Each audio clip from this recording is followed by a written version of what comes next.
Professor Raul Borges, seu comentário aqui dentro do Jornal da Cidade, você falava no início do programa que ele já havia anunciado que realmente deixaria o STF, queria para sua aposentadoria. Ministro Luiz Roberto Barroso se despedindo do Supremo após 12 anos de atuação, mas ele poderia seguir ainda se tivesse essa vontade. Né? Ele poderia seguir até os 75 anos, né, Flávio? Ele está com 67, então teria mais 8 anos de Supremo.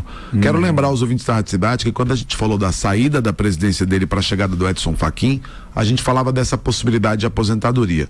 E ontem surgiu uma conversa lá em Brasília de que ele já teria avisado ao Lula ainda no início de 2023, quando começou o mandato do Lula. Ele teria dito: olha, quando acabar a minha presidência, eu considero me aposentar do Supremo Tribunal Federal. Tá saindo o Luiz Roberto Barroso. Foram quase aí 12 anos como ministro do Supremo, um pouco mais de 12 anos como ministro do Supremo. Ele foi nomeado pela Dilma Rousseff. Bastante interessante perceber que a carreira do Barroso foi uma carreira como de advogado inicialmente. Sim. Inclusive, Flávio, foi um advogado que trabalhou com temas potencialmente muito polêmicos, né? Vou lembrar aqui para você, ouvinte da Rádio Cidade, as primeiras ações sobre uso de células tronco embrionárias para tratamento de algumas doenças, quem iniciou no Brasil foi Barroso. A questão da união ou de igualar os direitos de uma união homoafetiva com uma união tradicional, também parte dele. E a primeira defesa também do aborto para gravidez de anencéfalos, né, que foi reconhecida pelo Supremo no ano de 2013, também é dele. Ou seja, ele sempre foi um advogado muito voltado para essas causas liberais, progressistas. E um detalhe muito interessante é que isso o levou até o Supremo Tribunal Federal. Foi exatamente a busca por essa pauta que costuma ser tabu na sociedade que o levou para dentro do Supremo Tribunal Federal. Também bastante importante destacar que ele foi procurador do Estado do Rio de Janeiro de 85 a 2013, né? Então foi uma carreira longa e também quase 30 anos como procurador do Estado do Rio de Janeiro. Então tá saindo agora, promete cuidar da vida pessoal, promete cuidar da vida familiar. Ontem fez questão de se despedir, de citar cada um dos ministros do Supremo no seu discurso final. Eu tive a oportunidade depois de conversar com uma pessoa que atua dentro do Supremo Tribunal Federal, que é um dos assessores de um dos ministros do Supremo. Ele diz assim: o Barroso, por mais que ele tenha uma personalidade forte e uma questão ideológica também muito progressista, né? Traduzindo, ele defende muitas pautas ligadas à esquerda. Ele é querido por todos. Então ontem, por exemplo, um dos caras mais emocionados com a saída do Barroso, além do ministro Gilmar Mendes, com o qual ele teve uma briga, foi o Luiz Fux. E eles são amigos de infância. E o Luiz Fux, que hoje é um ministro que tem atuado muito na defesa das causas da direita, foi um dos caras mais emocionados e diz que o trato com o Barroso é um trato muito respeitoso no dia a dia. O Barroso disse que vai dar uma parada, viu, Flávio? Sim. Mas, porém, entretanto, meus amigos, você sabe que a Rádio Fofoca em Brasília, ela funciona a 1000, né? Então, há hoje uma movimentação do Luiz Roberto Barroso para ser embaixador em um país europeu, né?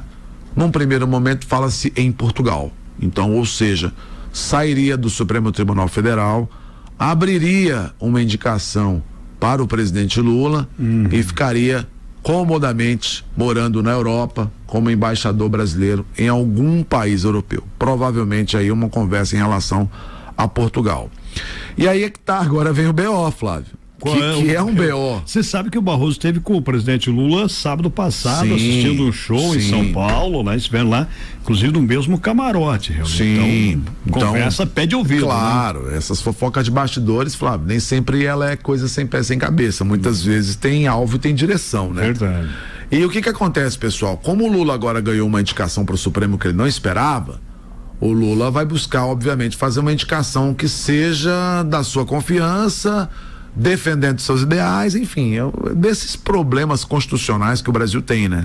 Que o Brasil tem uma indicação para o Supremo que acaba sendo também política, né? Isso não deveria ser o certo. O certo deveria ser realmente um critério técnico, alguém com uma carreira reconhecidamente na magistratura, alguém que fosse libado, não tivesse atuado para determinados negócios como advogado, enfim, mas a gente sabe que isso é um sonho, né? E até mesmo com limitação do mandato, mas hoje não tem essa limitação, até os 75 anos. Então, sendo assim, pessoal, em primeira mão para vocês, nós temos 4 candidatos hoje a essa vaga, digamos assim. 2 são super favoritos. Um é o Jorge Messias, que é o advogado-geral da União, da AGU. O Messias é aquele, você vai lembrar, Flávio, quando a Dilma nomeia o Lula ministro da Casa Civil, para que o Lula não fosse preso, para que o Lula ganhasse foro privilegiado, quem vai levar o papel da nomeação era o Messias. É esse o Jorge Messias da AGU. E o Jorge Messias é uma pessoa da confiança do Lula. Inclusive ontem, quando o Barroso anunciou a aposentadoria, o Messias estava com o Lula na Bahia, né? Estava participando de um evento na Bahia, a fabricação ali, um evento na fábrica da BID. Os dois estavam juntos. Mas o Messias talvez seja o nome do coração do Lula, mas o Lula sabe que a aprovação dele no Supremo seria mais difícil por conta dessa ligação, no Senado, porque ele passa por uma sabatina no Senado. O segundo nome é o nome de um político, um senador mineiro chamado Rodrigo Pacheco, que foi recentemente presidente do Senado. Esse nome conta com o apoio do Davi Alcolumbre, então tem uma escolha para ser feita, né, Lula? Mais aí, né? Eu vou pegar alguém do coração, alguém que me é fiel, ou vou pegar alguém que agrade a política e que de alguma forma me abra uma outra porta dentro do Senado Federal ou fortaleça a minha relação com o Davi Alcolumbre. Então essa hoje, digamos, seria as escolhas mais prováveis do Lula. Porém, outros dois nomes correm por fora e são nomes que entrariam no tal do critério técnico. Ou seja, será que o Lula abriria mão de uma indicação política, de ter um parceiro, ou de buscar um aliado político, ou de buscar se fortalecer com o grupo em nome de alguém técnico? Essa é a pergunta. Mas esses nomes existem. São Bruno Dantas, que é ministro do Tribunal de Contas da União, e também o Vinícius Carvalho, que é ministro da CGU. O Vinícius Carvalho, inclusive, esteve na semana passada na CPI do INSS. São nomes de carreira um pouco mais técnica. Sim. Então, tá aí, são essas 4 possibilidades. 2 largam na frente, como eu disse para vocês, o Jorge Messias da AGU ou o Rodrigo Pacheco, senador por Minas Gerais, e outras 2 correm por fora. O Lula disse que, ontem, ele disse isso nos bastidores, não pretendo demorar. Assim que o Barroso sair, e o Barroso prometeu sair nos próximos dias, que ele tem que fazer algumas vistas de processo, dar alguns despachos, a tendência é que ele saia até o final do mês de outubro. Provavelmente o Lula já vai estar com esse nome engatilhado para fazer a nomeação na sequência. Lembrando que essa pessoa vai cair na segunda turma do Supremo Tribunal Federal, que é uma turma revisional das penas, por exemplo, que ocorrem na primeira turma. Então é uma função importante dentro do Supremo e dentro da segunda turma.